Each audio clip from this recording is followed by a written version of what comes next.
So when you think of ancient warriors, who comes to mind? Let me guess. Romans in their shiny sandals, maybe some Vikings with impressive beards, or perhaps a few samurai looking cool with their swords. It's like a Hollywood casting call, right? But here's the thing. There's a huge part of the story that often gets left on the cutting room floor, a whole continent full of heroes whose stories are just as epic, if not more so.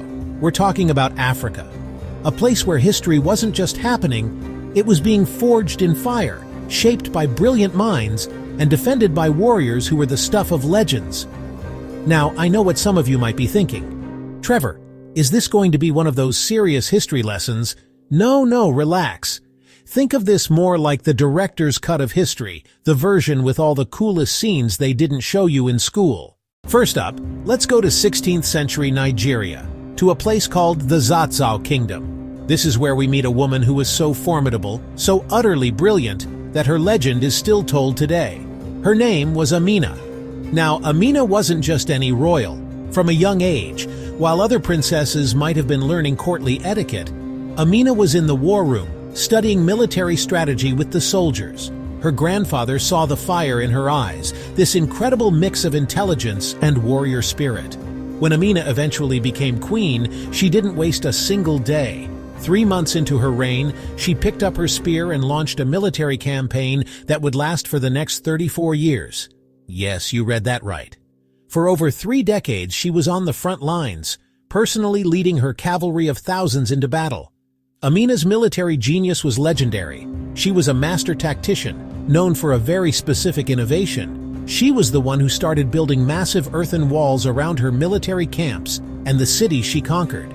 These fortifications, known as Amina's walls, were so effective that some of them still exist today, hundreds of years later. Okay, now let's rewind a bit further, to ancient Carthage in modern-day Tunisia. This is where we find a man whose name struck fear into the heart of the mightiest empire the world had ever known, Rome. His name was Hannibal Barca. His story starts with a promise. When he was just a little boy, his father, a famous general himself, made him swear an oath. He had to place his hand on an altar and swear eternal hatred for Rome. I mean, most of us kids were promising to clean our rooms. This kid was promising to take down a superpower. Talk about pressure. He decided to do the impossible. He gathered a massive army, including, and this is the best part, 36 war elephants, and marched them from Spain, across the Pyrenees, and then over the treacherous, freezing Alps in the middle of winter. Can you just imagine being a Roman soldier on guard duty? You're freezing, you're bored, and then you look up and see a man from Africa riding an elephant down a mountain towards you. You'd probably just quit on the spot. He then spent the next 15 years rampaging through Italy, winning battle after battle, including the legendary Battle of Cannae, where his smaller army completely encircled and annihilated a much larger Roman force. He was so good that Roman mothers would scare their children by saying, "Hannibal is at the gates." Let's jump forward to the late 18th and early 19th century in southern Africa. This region was home to many different clans, often in conflict with each other. But one man would change everything. His name was Shaka, and he wasn't born a king. He was the illegitimate son of a minor chieftain, an outcast who spent his early years being bullied and belittled. But that hardship didn't break him. It forged him into a man with an unbreakable will and a vision that would transform the entire region. Shaka wasn't just a warrior, he was a revolutionary.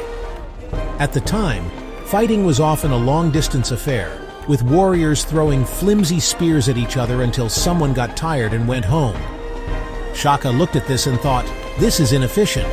So he introduced a new weapon, the Ikilwa, a short, broad-bladed stabbing spear. He also developed a new tactic, the horns of the buffalo formation, where his army would encircle and crush its enemies. He turned his soldiers into a disciplined, professional fighting force, the most feared in the land. With this new military machine, he began to conquer and absorb the surrounding clans. But he didn't just defeat them, he integrated them. In just over a decade, he transformed a small, insignificant clan into the mighty Zulu Empire, a nation forged through military might and a shared sense of purpose. So we've met a queen, a general, and a king. Amina, Hannibal, and Shaka. Their stories are incredible, right? filled with drama, genius, and the kind of courage that feels like it's straight out of a movie. But these aren't just cool old stories to tell around a campfire. They matter, now more than ever. For centuries, the history of Africa was either ignored or told by people who weren't from the continent. The narrative was that Africa's history began with the arrival of Europeans. These warriors, and countless others like them, prove that this narrative is not just wrong, it's a complete fantasy. Furthermore, these stories are a crucial part of world history. You can't fully understand the Roman Empire without understanding Hannibal. You can't understand West African trade without learning about Amina, and colonialism in southern Africa makes no sense without the context of Shaka's Zulu Empire. Ultimately, the stories of these ancient African warriors are about the enduring power of the human spirit. They teach us that our circumstances don't have to define our destiny. Shaka was an outcast, Amina was a woman in a world of men, and Hannibal faced an enemy that seemed invincible. Yet, they all rose above their challenges to achieve legendary status. Their legacies remind us to be bold, to think differently, and to fight for what we believe in. They are not just figures from the past, they are symbols of timeless strength and inspiration. And that is why we must continue to tell their stories, loud and clear, so they are never forgotten again.